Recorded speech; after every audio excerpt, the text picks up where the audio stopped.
बहुत साल पहले की बात है। हरिपुर नाम का एक छोटा सा गांव था। सावन का महीना चल रहा था। सुबह से मूसलाधार बारिश हो रही थी।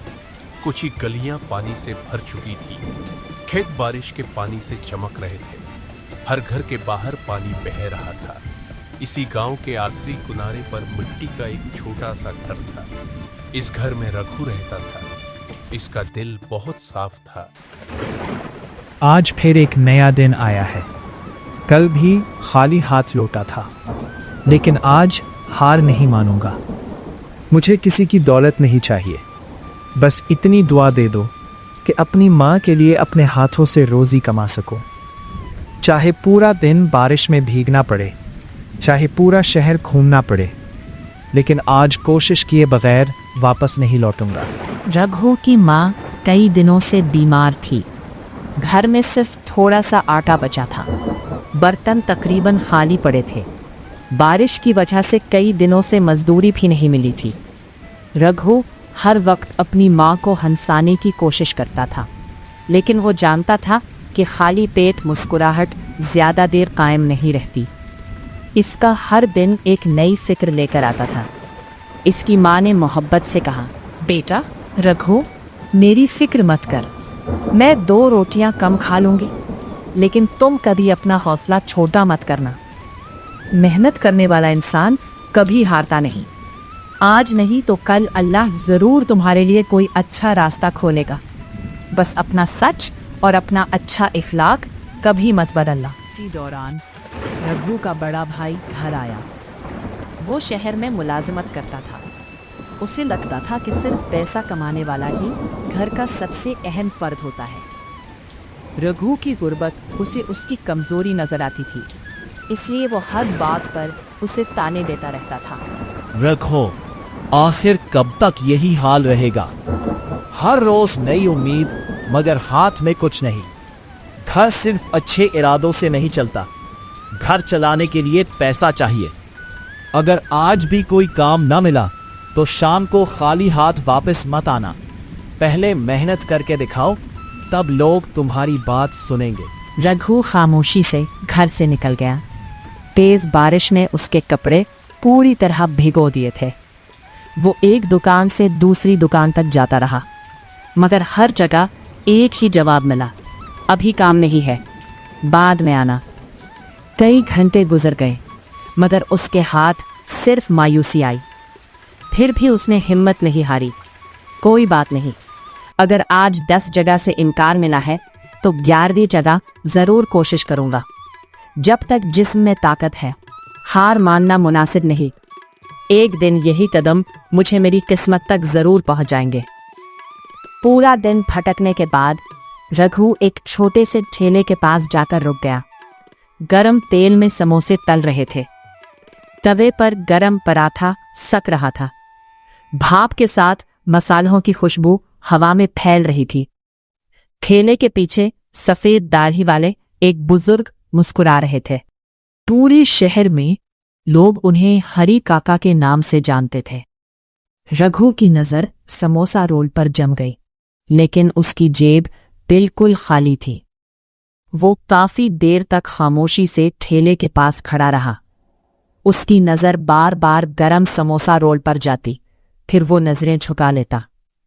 हरी काका काफी देर से उसे देख रहे थे। उमर ने उनके बाल सफेद कर दिए थे, मगर दूसरों का दुख पहचानने की सलाहियत आज भी वैसी ही थी। वो मुस्कुराए और आहिस्ता से रघु के पास आकर बोले, बेटा, सुबह से तुम्हें यही देख रहा हूं। तुम्हारा चेहरा बता रहा है कि तुम भूखे हो। भूख छुपाने की कोशिश मत करो। पहले ये समोसा रोल खा लो, बाकी बातें बाद में देख लेंगे। बारिश में खाली पेट घूमना ठीक नहीं होता। रघु की आंखें नम हो गईं। कई दिनों बाद किसी ने उसे डांटने के बजाय मोहब्बत से बुलाया था। उसने आहिस्ता से कहा, काका, खुशबू ऐसी है कि दिल चाहता है अभी खा लो, लेकिन मेरी जेब बिल्कुल खाली है। बगैर मेहनत किसी की रोटी खाना मुझे दुरुस्त नहीं लगता। अगर आज पैसे नहीं दे सकता तो आज खाना भी नहीं खाऊंगा। यही मेरे माँ की सिखाई हुई बात है। हरी काका खामोशी से मुस्कुराए। उन्होंने तवे पर गरम पराठा रखा, ताज़ा समोसा तोड़ा, मसाला मिलाया, हरी चटनी लगाई, फिर मोहब्बत से समोसा रोल बनाकर रघु की तरफ बढ़ा दिया। उनकी आंखों में तरस नहीं बल्कि इज्जत थी। बेटा, ये खैरात नहीं है, इसे एक बुजुर्ग की मोहब्बत समझो। जब तुम्हारे हाथ में कमाई आ जाए तब पैसे दे देना, लेकिन आज भूखे मत रहो। भूखा आदमी न सही फैसला कर सकता है और न ही अच्छा ख्वाब देख सकता है। रघु ने आहिस्ता से पहला निवाला लिया। गरम मसाला, खस्ता समोसा और ताज़ा पराठा इसके दिल तक उतर गया। कई दिनों बाद सिर्फ इसका पेट ही नहीं बल्कि इसका दिल भी भर गया। वो पहली बार मुस्कुराया। हरी काका उसे देखते रहे जैसे वो अपने किसी पुराने अजीज को देख रहे हो। रघु बोला, काका, ऐसा जायका मैंने कभी नहीं चखा। इस समोसा रोल में सिर्फ मसाला नहीं, आपकी मोहब्बत भी शामिल है। आज आपने मुझे सिर्फ खाना नहीं खिलाया बल्कि हौसला भी दिया। ये एहसान मैं जिंदगी भर नहीं भूलूंगा। बारिश अब पहले से भी ज्यादा तेज हो चुकी थी। सड़क तकरीबन सुनसान पड़ी थी। आधा दिन गुजर गया मगर एक भी गाहक नहीं आया। रघु की आंखें नम हो गईं।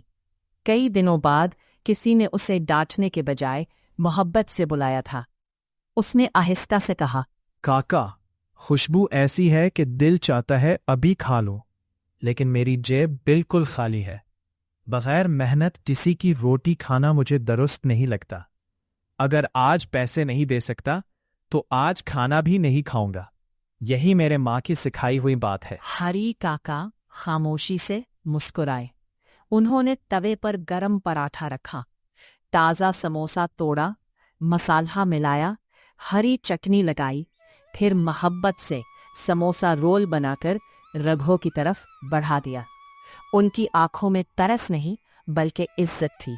बेटा, ये खैरात नहीं है, इसे एक बुजुर्ग की मोहब्बत समझो। जब तुम्हारे हाथ में कमाई आ जाए तब पैसे दे देना, लेकिन आज भूखे मत रहो। भूखा आदमी न सही फैसला कर सकता है और न ही अच्छा ख्वाब देख सकता है। रघु ने आहिस्ता से पहला निवाला लिया। गरम मसाला, खस्ता समोसा और ताज़ा पराठा इसके दिल तक उतर गया। कई दिनों बाद सिर्फ इसका पेट ही नहीं बल्कि इसका दिल भी भर गया। वो पहली बार मुस्कुराया। हरी काका उसे देखते रहे जैसे वो अपने किसी पुराने अजीज को देख रहे हो। रघु बोला, काका, ऐसा जायका मैंने कभी नहीं चखा। इस समोसा रोल में सिर्फ मसाला नहीं, आपकी मोहब्बत भी शामिल है। आज आपने मुझे सिर्फ खाना नहीं खिलाया बल्कि हौसला भी दिया। ये एहसान मैं जिंदगी भर नहीं भूलूंगा। बारिश अब पहले से भी ज्यादा तेज हो चुकी थी। सड़क तकरीबन सुनसान पड़ी थी। आधा दिन गुजर गया मगर एक भी गाहक नहीं आया।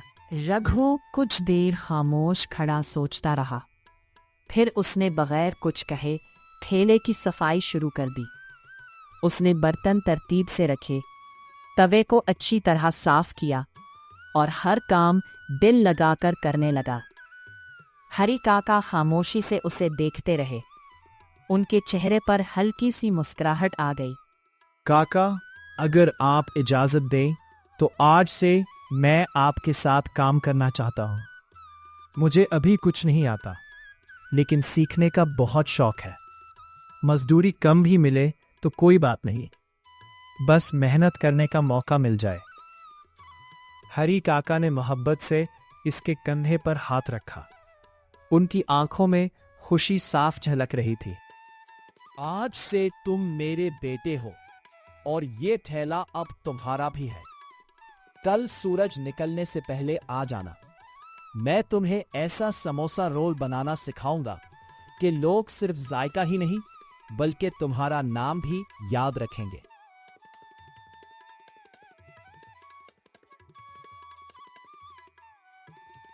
अगली सुबह रघु सूरज निकलने से पहले ही ठेले पर पहुंच गया। रात भर होने वाली बारिश की वजह से मौसम खुशगवार था। सड़क अब भी गीली थी। हरी काका पहले ही चूल्हा जला चुके थे। गरम तेल की खुशबू और उबलती हुई चाय की भाप पूरे माहौल को अपनायत से भर रही थी। रघु के चेहरे पर थकन नहीं बल्कि कुछ नया सीखने का जज्बा साफ दिखाई दे रहा था। बेटा, अगर कोई ग्राहक गुस्से में भी बात करे तो अपनी आवाज कभी ऊंची मत करना। लोग गरम समोसा भूल सकते हैं मगर मीठा लहजा कभी नहीं भूलते। जिस दिन लोग तुम्हारी मुस्कुराहट की खातिर आने लगे, समझ लेना कि तुम्हारी असल कमाई शुरू हो गई है।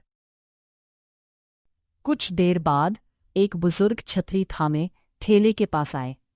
उसी दौरान हरी काका को दवा लेने बाजार जाना था, इसलिए पहली बार पूरा ठेला रघु के हवाले होने वाला था। रघु के हाथ हल्के हल्के कांप रहे थे, मगर दिल में एतमाद था कि मेहनत कभी धोखा नहीं देती। रघु, मैं सिर्फ 2 घंटे में वापस आ जाऊंगा। आज ये पूरा ठेला तुम्हारे सुपुर्द है। अगर कोई गलती हो जाए तो घबराना नहीं। ईमानदार आदमी गलती से सीखता है, झूठ बोलकर इसे छुपाता नहीं। मुझे यकीन है कि आज तुम मेरा सर फख्र से बुलंद करोगे। हरी काका के जाते ही पहला ग्राहक आकर खड़ा हो गया। उसने रघु को गौर से देखा और कहा, बेटा, मैं कई बरसों से हरी काका के यहाँ समोसा रोल खाता आ रहा हूँ। आज पहली बार तुम्हें देखा है। अगर जायका अच्छा हुआ तो दोबारा भी आऊँगा, लेकिन अगर जल्दी में काम किया तो ग्राहक वापस नहीं आते। पूरी मेहनत से बनाना। रघु ने गहरा सांस लिया। उसने बिल्कुल वैसे ही समोसा रोल तैयार किया जैसे हरी काका ने सिखाया था। गरम पराठा, खस्ता समोसा, ताज़ा चटनी और दिल से की गई मेहनत। अब उसके हाथ पहले की तरह नहीं कांप रहे थे। रोल पेश करते हुए उसने अदब से कहा, बाबा जी, मैं अभी नया ज़रूर हूँ, लेकिन पूरी ईमानदारी से मेहनत कर रहा हूँ। अगर आज आपको ये समोसा रोल पसंद आए तो इसका सारा क्रेडिट हरी काका को जाएगा, और अगर कोई कमी रह गई तो वो मेरी होगी। मैं हर रोज सीख कर कल से बेहतर बनने की कोशिश करता रहूंगा। बुजुर्ग ने एक निवाला लिया, मुस्कुराए और बोले, बेटा, आज पहली बार किसी नौजवान को अपनी तारीफ अपने सर लेने के बजाय अपने उस्ताद को देते देखा है। जायका तो वाकई लाजवाब है, मगर इससे भी ज्यादा खूबसूरत तुम्हारी आजिज़ी है। अल्लाह तुम्हें बहुत तरक्की दे।